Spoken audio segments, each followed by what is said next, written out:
Workers in the waste value chain, including waste pickers, roving waste collectors, recyclers, garbage truck drivers and helpers, and more, operate at the brutal intersection of economic exploitation, social exclusion, and physical danger. These workers lack stable income and access to social protection, while continuously exposed to toxic and biological waste, which increases risks for chronic respiratory illnesses, infections, and injuries. Their work is characterized by long hours. Some have informal no work, no pay arrangements with junk shop operators who pay set prices per kilogram and type of segregated waste. Due to deep-seated social stigma, they are often dismissed as scavengers, which render their essential contribution to the protection of the environment invisible, deny them basic dignity, and lock them out of the formal waste management systems despite being its foundational workforce. Since many waste workers operate independently and are geographically scattered in different facilities and urban landfills, organizing initially presented a challenge. This forced them to innovate, organizing instead into associations and later a national alliance. Associations formed as waste workers from small village districts called barangays self-organized.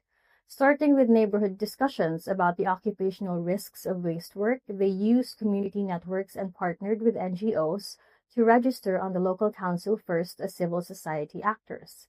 Given access and voice to City Hall meetings, this recognition became a catalyst. They mobilized greater numbers and created advocacy materials crucial for engagement with the community and local government. They formed associations which initially sought fair recyclable pricing and protective equipment. The success of turning this grassroots model into political leverage became a replicable blueprint, which inspired similar organizing in landfill-adjacent communities with large waste workforces. Partnerships with organizations like the Mother Earth Foundation, Eco-Waste Coalition, and the Global Alliance for Incinerator Alternatives, which advocate for zero-waste systems in municipalities, were key in mobilizing resources and creating space for dialogue with more waste worker networks. Since 2017, these organizations have hosted Waste Workers Appreciation Day in Manila to celebrate and conduct consultations with around 200 waste workers yearly. Due to limited funding, only those close to the capital can attend. In 2024, however, with financial support from allies, they were able to invite associations from all over the country and hold a national-level consultation on the precarity of work and environmental risks that waste workers are routinely exposed to. The direct outcomes are 10 core demands for the Magna Carta for waste workers and the birth of the Philippine National Waste Workers Alliance, or PNWA. The alliance brings together 12 waste worker associations representing over 1,000 members from all over the country. This marked their evolution from isolated individuals into a collective force with a clear legislative agenda. Now they are scaling their initial strategy, reaching out to community leaders of waste workers and strengthening grassroots organizing while campaigning for the Magna Carta. As one organizer said, at first there were only 60 of us. Now there's over 1,000 of us in different barangays, and they invite me to explain our organizing model. Worker political education served as the bedrock of empowerment. Workers deconstructed the waste value chain to understand how their systemic exclusion created gaps in their safety and economic security. Media engagement, democratic leadership, and strategic coordination helped empower them to articulate their own needs and collectively mobilize on issues within and beyond waste work. This helped them build coalitions with environmental groups, engage directly with the media to reshape public perception, and secure places at policy tables from city halls to international fora to advocate for policies like the Magna Carta for waste workers. This strategic approach yielded tangible successes that showcase viable alternatives.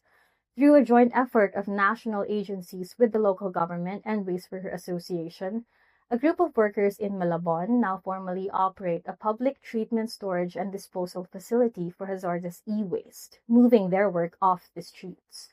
They participate in wage management discussions in local council meetings.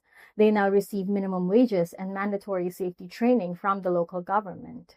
In Quezon City, waste workers went from mere collectors to respected educators, training households in waste segregation and becoming knowledge bearers in their communities.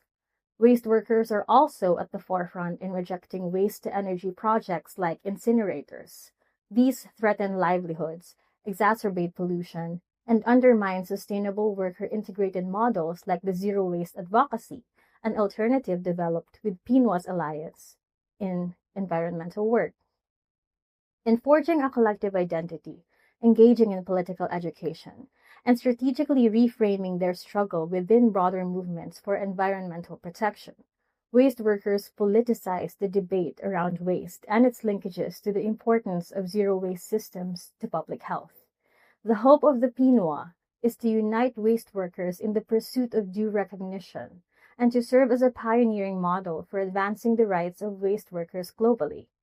PNWA's story underscores that the conversation about waste should extend beyond technical management to address fundamental questions of who holds power in the system and how those who perform the most critical work can claim rights and dignity of work as its essential stakeholders.